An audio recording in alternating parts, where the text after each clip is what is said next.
Just 7 months after he became emperor in 1930, Haile Selassie gave the people of Ethiopia their first written constitution. His plea before the League of Nations in 1936, as his country was ravaged by Mussolini's armies, and his anguished exile during the following years, are etched in the memory of the world. When he regained his throne in 1941, his refusal to allow retaliation against the defeated invader was viewed with disbelief. On this day, he said, "I owe thanks unutterable by the mouth of man to the loving God who has enabled me to be present among you. Today is the beginning of a new era in the history of Ethiopia. Since this is so, do not reward evil for evil. Do not commit any act of cruelty like those which the enemy committed against us up to this present time." When the United Nations Charter was drawn up after World War II, His Imperial Majesty Haile Selassie was one of its original drafters. In 1963, he established the Organization of African Unity to encourage cooperation among African states and to coordinate their efforts to build a better life for all the peoples of Africa. Constitutional reforms in 1956 guaranteed all the rights of the people of Ethiopia, though the emperor retains much personal power in governing his agricultural nation of 22 million people, all the time seeking to lead his nation toward a fully modern way of life. At 76 years of age, His Imperial Majesty continues to work a 20-hour day with 3 hours for sleep and 1 devoted to prayer.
Give thanks, brethren and sisters, for the gathering. More love and strength. We're just getting started. Just wanted to come together and honor the King of Glory first.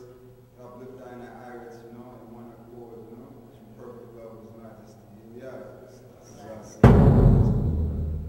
So this Ivinity is coming together to establish thine hearts and thoughts in one, to build a new kingdom, which is the kingdom of Jerusalem, which is been set up from ancient time, from King David's time even to this time now. Yes, it is written in Acts, in the book of Acts, Acts chapter 2, verse 29 and 30. It speaks of the great patriarch David. I read exactly what the word says. So we get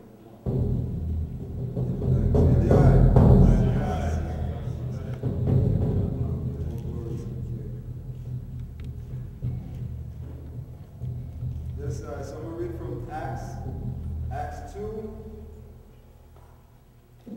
verse 29 and 30. Just to give the item an understanding of how I see His Majesty from David's time until this time and this hour we're living in. Here we are.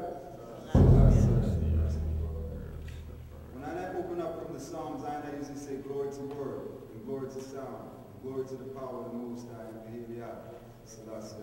So if the item here and I say that is what I open up, and when I seal, and I usually say, let the words of our mouth and the meditation of our heart be humbly acceptable in the eyesight of the Most High.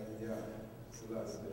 So this is the way I pray as Rasta, because one thing I want the item to know as Rasta, I deal with the scriptures. I don't speak from the words of our mouth free. It is not word sound and lip service I come to do. I come to edify the Most High and glorify Him through the scriptures from such time. This is what the European, when they carried us away in slavery, they took us far away from, was the word, which we lived. So we spoke this word, because it's a living book. This is not a book that began and ended. This book is forever living, because I is the word. Here we are. So to bring the in remembrance of where I is coming from in this time, I'm going to block out what the scriptures say, not from my words, so we can both get an understanding of where it comes from. Give thanks. Blessed be the King. Here we are. Men and brethren, let me freely speak unto you.